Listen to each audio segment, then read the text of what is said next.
Dr. Jeffrey Halstead has been Canandaigua's hometown dentist for more than 35 years, offering routine dental care as well as cosmetic dentistry, implants, and dentures by their highly trained and experienced staff. Visit them online at canandaiguadentistry.com or find them on Facebook and Instagram.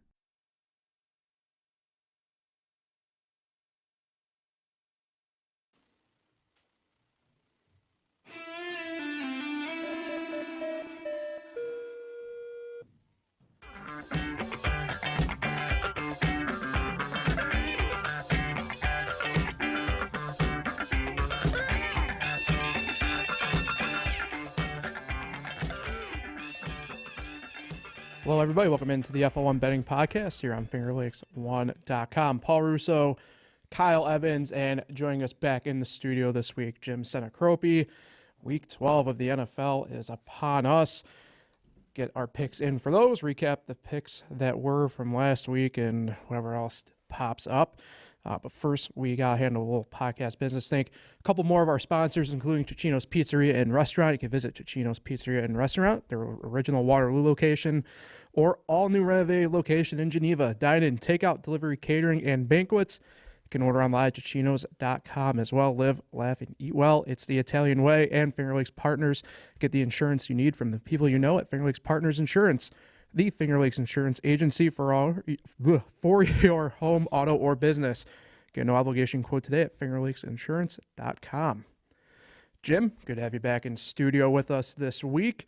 Yeah, luckily, I didn't send in my picks because I just didn't have time to research it, so I wasn't just going to randomly throw out 3 picks. Well, luckily for you, I'm going to say that's probably a good thing in this sense because, I'll put the picks up. Kyle, you continue your hot streak. Me, I'm just in a spiral out of control at this point. But Kyle, the only loss for you ended up being the Bengals, who have reverted a little bit back to their bungle ways there Sunday night. Got too much faith in the Bengals. Yeah, it was 27-6. They were down. They tie the game. I'm thinking, wow, they're going to win this game. And Evan McPherson misses 2 field goals, and Chargers will win it on the J.K. Dobbins touchdowns. So, yeah, almost a perfect week, but I'll take another 2-in-1 week. Just keep stacking wins. Okay. Yeah, do that. And then Liberty should have probably lost outright to UMass. Commanders, I was high on the homerism there. And then the Packers. How about this week, Commanders? Yeah, I mean, they're laying 10. I don't know the last. 10.5 I saw. It's up to 10.5? Yeah. How about it? I don't know the last time, let alone Dallas, but Washington was a double-digit favorite on anybody. I don't know. I said it at lunch today. I don't know what to do with my hands. That Washington and Syracuse are both at least good on the surface. I don't know what to do. I've never had this before in my life. I think you got to take the point. Who are they playing again? Dallas. Yeah, I mean, is Dallas in that full of an implosion mode? This is a divisional game. 10.5 points. My goodness. Didn't take Dallas as one of my picks, though. I'm not going to touch it. But when I was looking through the lines, that shocked me. Washington Commanders 10.5 point favorites over anybody. Yeah. So then I said, well, what if they were playing Carolina and not Dallas? Would they be 10.5 point favorites? It's like Dallas the worst team in the NFL right now. Well, you bring up an interesting point, especially on the Carolina front, since the biggest line of the week on the NFL side is that Carolina game. They're hosting Kansas City. And I know that, last I saw anyway, was an 11-point spread. Oh, wow. So they bumped up. So it's like, I see what you mean. Like, I don't know exactly, again, don't know how exactly they come up with lines like that in the first place. But I don't know. You can't convince me that there's a 1-point discrepancy between those two games, like in that sense. I don't know where that falls or where that lands. I like Carolina. Mm-hmm. I mean, Kansas City doesn't blow out anybody. It's true. But, it's tough to bet one of the worst teams in the league against one of the best teams in the league. But 10.5 points in any NFL game is kind of ridiculous. Yeah. Yeah, for Dallas, it might just be their defense. I mean, my God, it's got to be the worst defense. On Monday night, it seemed to me like sometimes they weren't even trying. Yeah, guys are wide open. They gave up. Yeah, so maybe that's the reason. If they are still, or a lot of teams, times, and there wasn't any coaching changes or anything, but a lot of times the team in the situation will, look themselves in the mirror and say, come on, and come back the next week and not lose by more than 10.5 to Washington. Yeah.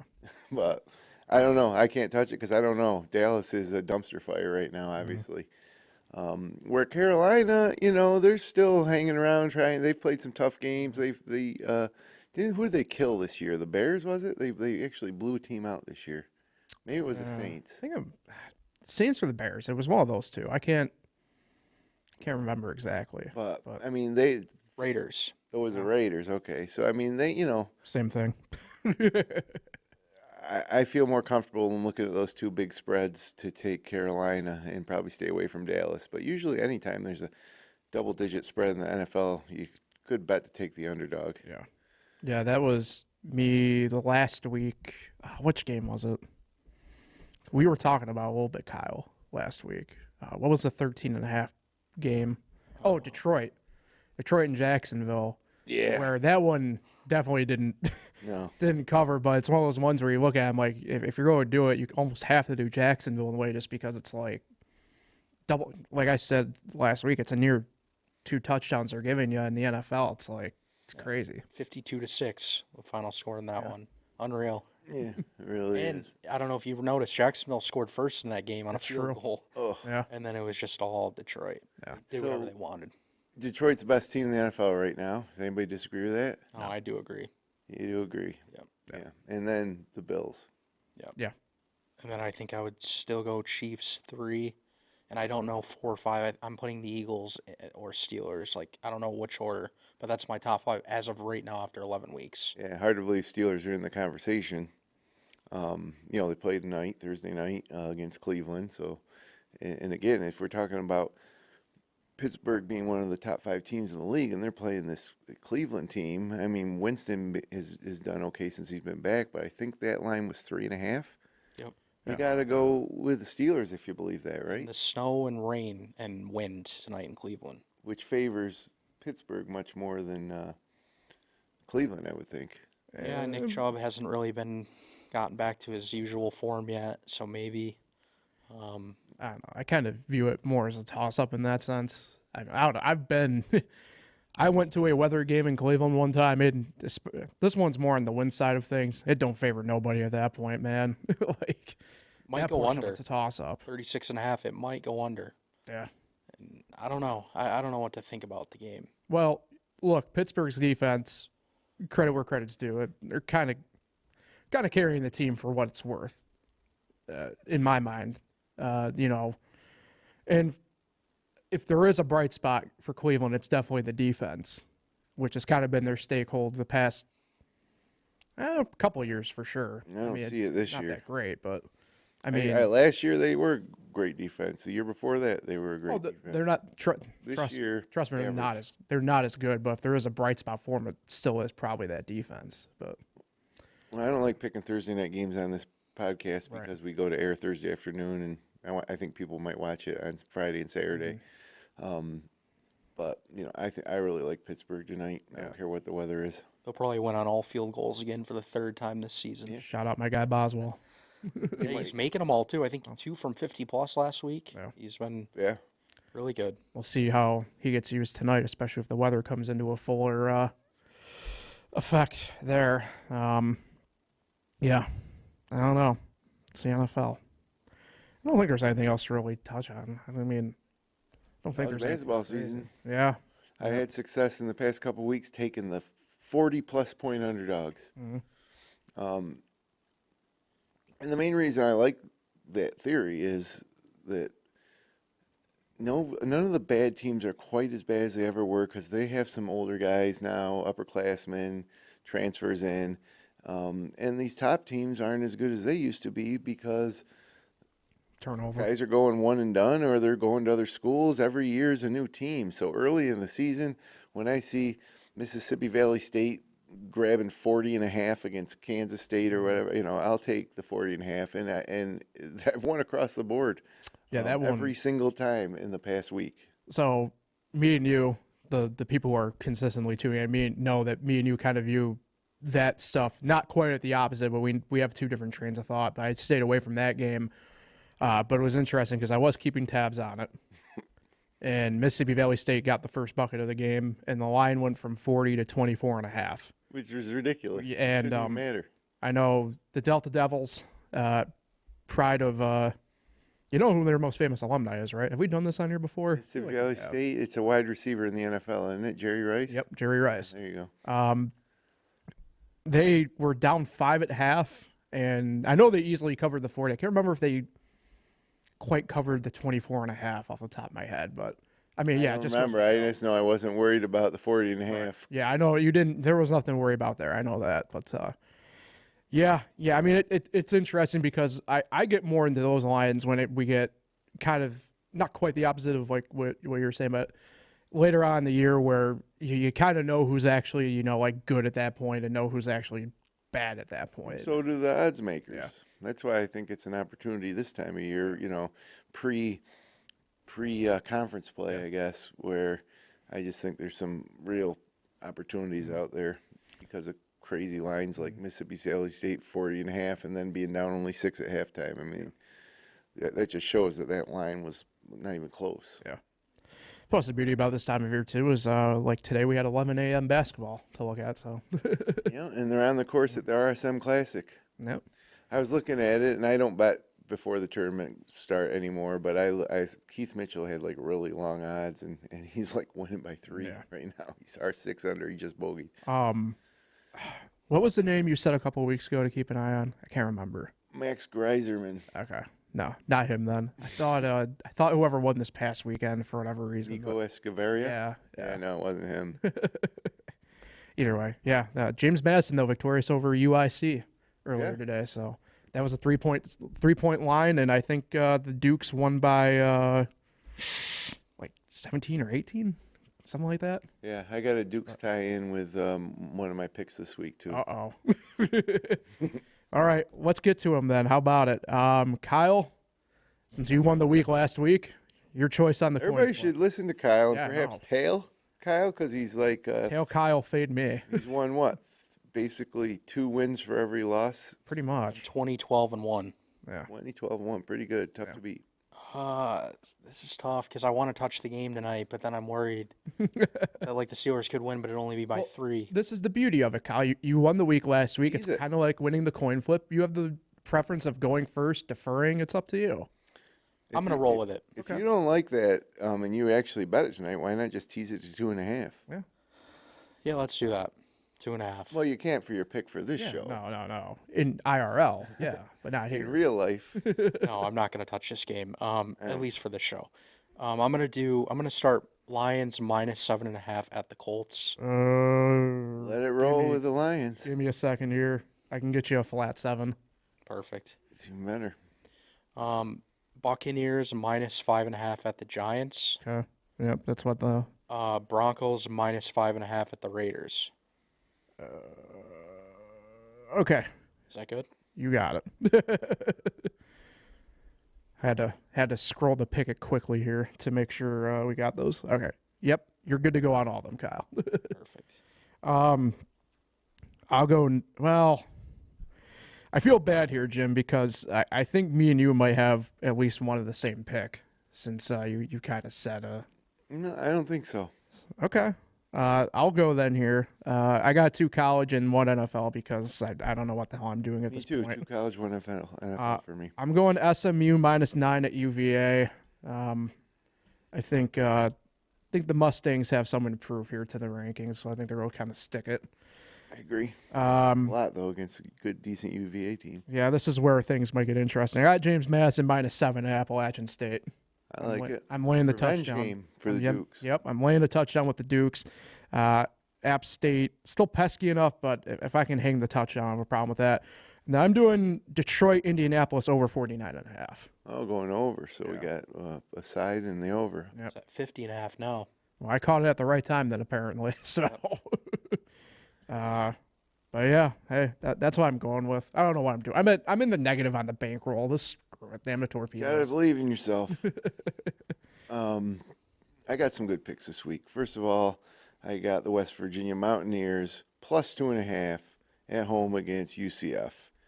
And this is a system play because UCF is currently on a 1-12 against the spread skid in conference games when coming off a game of a loss of 7 points or less. 1-12. I can get you a flat 3, by the way. Take it +3. Where'd you get that line?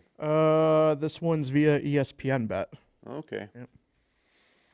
All right. I'm almost fully converted to FanDuel now. I still have some Same here. cash on DraftKings, and I got some future bets that are still hanging out there. But I've been playing almost exclusively on FanDuel, and I have compared the lines, and they're always as good, the same, or better on FanDuel than DraftKings, which is kind of crazy. So, anyways, this is my James Madison tie-in. Okay. I got the under 52 in the Indiana-Ohio State game. Oh, okay. Former JMU coach, now at Indiana, and doing Cincinnati. an amazing job. I mean, this guy is the next, he should be, NFL team should be lining up for this guy because I don't know what his secret sauce is, but he won at James Madison starting with nothing, and now he's got Indiana having the best season they've had in 100 years. He's got a weird spell. Talk about James Madison tie. He's got a tie into a little bit of my college days. He was the coach at Indiana University, Pennsylvania. Same time I was at Gannon, same conference, the PSAC. So. And how did they do? They were a freaking juggernaut when I was He's a in winner college. Yeah. wherever he goes.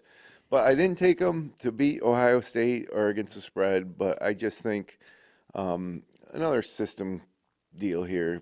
In college football games featuring 2 ranked teams with the home team being a double-digit favorite, the under is an impressive 40-16 since the beginning of 2017. There you go. So, and yeah, I think that if you're game planning that game, I think you're going to, if you're Indiana, you're not going to want that to turn into a high-scoring affair. So 52 points seems like a lot. So I'm taking the under there. And then to the NFL. I was surprised that the Packers are only giving 1.5 points to San Francisco at home on Sunday. Because San Francisco, I don't know if anybody's been paying attention, but they're not good. They're not the team that they were last year. I have a nickname for them right now. Oh, yeah? San Francisco 49ers. Yeah, it almost is. People still want to treat them like they're the Super Bowl contenders. They're under 500. Yeah, they're bad. I mean, I bet the under future bet under 11.5 wins on San Francisco, and that's already over. Not necessarily a bet question here, but like I guess it kind of is depending upon how you bet. Has McCaffrey looked visually slower to you guys? Obviously so not far? as dominant as he was last season. Right. I mean, last season he just ran up and down the field. Yeah. And since he's been back, you haven't even noticed that he's out there. It might as well be Jordan Mason. The game changer, George Kittle's back, though, this week. But still not 100%. Yeah, I think the Packers very well could win the game. Well, they're favored by 1.5. I hope they win by 2 or more. Yeah. I just think San Francisco road trip to Lambeau, it probably won't be great conditions. This Packers team's pretty solid on both sides of the ball. Remember how Jordan Love kind of ended the season last year? Yeah. Yeah, I mean, I think it's about time for that to start to kick in now. He's got a great set of receivers. Jacobs, running back, is probably a top 8 running back in the league. What's San Francisco got? Obviously a diminished McCaffrey, Brock Purdy, a bunch of injured receivers, and injured George Kittle, and the defense, which was one of the best in the league last year, is probably not even the top half of the league this year. Yeah. And they're 5-5, tied with the Seahawks and Rams. It is a big game for them. That scares me too, but it's a big game for the Packers. They're all big games in the NFL. Yeah, I mean it caught me off guard that it was that small of a line when I saw it yesterday. You For the thought first Packers time. might be 3-point favorites? I was expecting somewhere between 3 and 4. Yeah. I think it's because the betting public looks at San Francisco and still sees I mean, what they were last year. I picked them to be the NFC representative of the Super Bowl this year. Still, I mean, Still? well, not now. I'm just saying from the beginning of the year. Yeah, right. And so a lot of people still view them that way. But if you've been watching the games, especially the past few weeks, they're just not a very good football team. Yeah. It's And it's tough. I said it yesterday. I get that they're going through injuries, but like during this whole run, they've had injuries too. And everybody has injuries. And this one, this year, they just don't look right by any means, and it's reflective in the record and where they stand in the standings. Ayuk was a big part of the team. I think the offense, I should say. People think it's Deebo Samuel. I think Deebo is kind of more of like a trick pony, like a novelty almost compared to a more reliable Ayuk. Jennings is all right. But, yeah, and last year when they were dominant, they had Christian McCaffrey. Yeah. Who I would hate to see this be like the sunset of his career, but as you mentioned, he does not look the same as he did, 12 months ago. No. We'll see how it plays out, but yeah, you're speaking to the choir, at least to me anyway, on that. So, I think it does. Obviously, that does it for our picks. Syracuse, Texas tonight. We can't bet it here in New York, but what do you think? Saw the lines 8.5.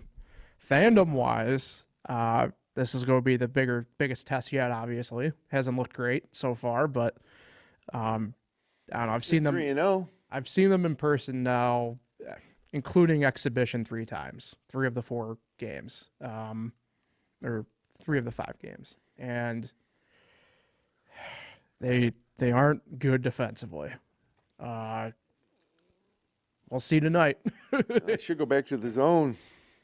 They are horrible. Man, dude, the sad part is I don't know if that would make a difference. Well, not going into it cold, but man, when we used to have the zone and we recruited to the zone and the players learned it from year to year, it was a dominant defense, and now we aren't doing that anymore. And I don't think the results have been anything to write home about. Yeah, there's a lot of interesting stuff with this team right now that I'm wondering how. Everybody's talking about next year already. Well, I was at the game Saturday, and I'm not kidding when I say I jumped the gun with posting it. I posted, but the second loudest in the Dome Saturday was when they put up the recruiting class for next year. That was the second loudest. It was the loudest it had been up to that point. And I'm excited too, but Donnie Freeman was ranked higher than Kyan Anthony. Yes, correct. So, I mean, Sadiq White's higher than Kyan Anthony. And watching Donnie Freeman so far this year, okay, he's all right, right? Yeah, I mean, you can tell he's raw. Yeah, he's a 5-star for a reason. He's got some goods, but you can tell it's raw, and I think he'll be fine. I don't want to make it sound like I don't think he'll be fine. He'll be fine, and he'll be gone next year probably. Well, that's the interesting part about the guys coming in next year. But yeah, I mean, safe bet would be that. But I'm afraid that we could get embarrassed tonight on a national stage. But I hold out hope that Chris Bell gets hot, and we can keep them under 80 points maybe. Yeah. Somehow. They're allowing 83 points per game right now through 3 games. Yeah. So. And that's against Youngstown State. Yeah. In Colgate, not and Lemoyne. Yeah, so it could be rough tonight if they don't start playing a little better. But there also is a thought that maybe they've been playing down to their competition and they'll be ready to go tonight. But a team that plays down to their competition is not a well-coached team. And I love Adrian Autry. We're members of the same graduating class at Syracuse. But got a lot to prove to me. I mean, he's been able to recruit, obviously, where Boeheim was starting to falter. But as far as the product on the court, I don't know. It's interesting because I did get asked this Saturday after the game how I felt, and I said, you're going to have to allow to get through this year because the rookie stripes are off. This is the telling year because I guess I'm technically in the minority. I view them as a tournament team. Talent-wise, I think it's there. Well, that's the thing is we should be a tournament team every year. We're Syracuse University. Correct. It's so stupid that, they would miss the tournament once every decade, and half the time it was because of some sort of NCAA violation or some stupid crap. Yeah. But now it's like we're on the outside looking in. We're not even anywhere near top 25. Yeah. You know, I mean, and it's just it's starting to get old. Yeah, there's a lot of I blame the ACC move though as much Yeah. as anything, as much as I blame any coaching. Yeah, it's interesting. I read an article even this morning about it's been going into last year. He broke a couple what I would call rough streaks. Last year was the first time since 2017 that they beat a top 10 team inside the dome, stuff like that. And obviously the glaring one is the fact that they haven't been to the tournament in 3 seasons now, a postseason tournament period. And that to me is the rough part about it, right? Like, you know, Ridiculous. and that's where to me is why I'm saying watch the rest of this year and see what happens. You know, if stuff doesn't change, I'm not saying you have to hit the panic button. I don't like saying panic button, but that's where I think questions need to be brought up regarding whatever. And I've been apparently, again, in what I would call a minority here, but like, frankly, I haven't liked Syracuse staying in-house for hires recently athletically. It just hasn't panned out well for the most part, and that's where I kind of worry, frankly, more than anything else. I don't know. I do like in-house hires just because I feel like if you're a college community, the team identifies with a coach, and you should be able to find someone, especially from the, you know, whether it be Jerry McNamara or Adrian Autry. So I don't mind that. I kind of like it, but yeah, I don't know. It's not the same. It's really depressing. Yeah. To be a Syracuse basketball fan after growing up and living through what has been, you know, from 1980 through 2010, Yeah. a top 5 program. Yeah. To now being never even considered for a preseason top 25 poll, let alone, you know, we're 3-0 right now and it's been close, but we're not even getting votes. Like what? Yeah. There's teams with 1 loss, and it just doesn't make sense. Yeah. No, I hear you. I mean, it's one of the things I've said where basketball-wise, I wish we were in like a conference like the American almost in a way where it's like. Or the old Big East. Yeah. The new Big East. Still great basketball conference. It is. I mean, to the point that it's viewed as a 5th power conference in basketball. So. Yep. And justifiably so. I mean, Marquette. I mean, I would not have bet the game, but if you bet Marquette. I bet a money line against Purdue. Yeah. And I mean, they rolled them. Yep. And another easy one. I've been really sleeping easy at night with these college basketball picks. I hope it continues. Mm-hmm. But yeah, I'll ride a team like Marquette till they lose for me. Mm-hmm. I'll say I think a team that people now it's tough because again New York, but if you're outside New York, I might reserve some funds for St. John's. They early on here they look legit. So. And so that's frustrating too. St. John's looks legit, but we struggle to beat Lemoyne, Colgate, and Youngstown State. Yeah. I mean, my God, what's going on in this world? Yeah. It's almost enough to not even pay attention anymore, honestly. And Maybe start going over to Kyle's house and watching hockey on his 9 screens. And of course, too, the coach of St. John's, Rick Pitino. Yep. So The women's program isn't going well either. Did you hear about that last night? Huh? Who? The Syracuse women's basketball program. Well, yeah. They're 2-3, and then their head coach went off last night. Did you see the? Felicia Leggett? She's Nobody not- effing cares. She's not wrong though. Yeah. Yeah, no, they lost the Daisha Fair, and I obviously don't know much about women's basketball, but they've done a good job of building a nice little program there, but better than the men's. But this year's off to a rough start. Mm-hmm. She's not wrong though. Nobody cares, right? I agree with her sentiment, you know. So what I don't like is the fact that there's backlash against her community wise for speaking the truth on that one, but truth hurts as we've come to learn. So Without Jerry McNamara, we wouldn't have won 10 effing games. they see. Bingo. All right. I think that does it for today. Picks are locked in. Good luck, gentlemen. Hopefully everybody tails Jim and Kyle. You fade me until further notice. We'll be back at it. Well, actually, no, we need to figure out next week. I just realized that. Thanksgiving is on Thursday? Yeah. Well, we should do a Wednesday show probably. Yeah. Wednesday. Agreeance, Kyle? Wednesday at Yeah, 10 that's a.m. Yeah, sure. That works for me. Wednesday at 10 a.m. next Yeah, week. that way we can pick some Turkey Day games if we want. Sucks we have to watch the Cowboys again in Yeah. prime time. Boring ass NFL games, you know. Wait, so it's going to be Tommy DeVito versus Cooper Rush likely. Yep. Wow. That's not prime time, though. That's 4:30, whatever. Same. And well, what about Detroit? Are they playing? 12:30 game. I don't know who they're is playing. it Green Bay? It might be. Green Bay or Chicago, I feel like. It's the Bears. I don't like the 12:30 game because that's usually about dinner time. Mm. I think they should push them all into the evening. Do it like a triple header starting at 3:30. Yeah. I mean, I like having one early on, but Yeah, not me because I'm at the dinner table usually. The night game is Dolphins-Packers. Oh, that's it's intriguing. not the worst game in the world, right? It's probably going to be the best of the three. Yeah. Presumably. Well, we're getting ahead of ourselves. Yeah.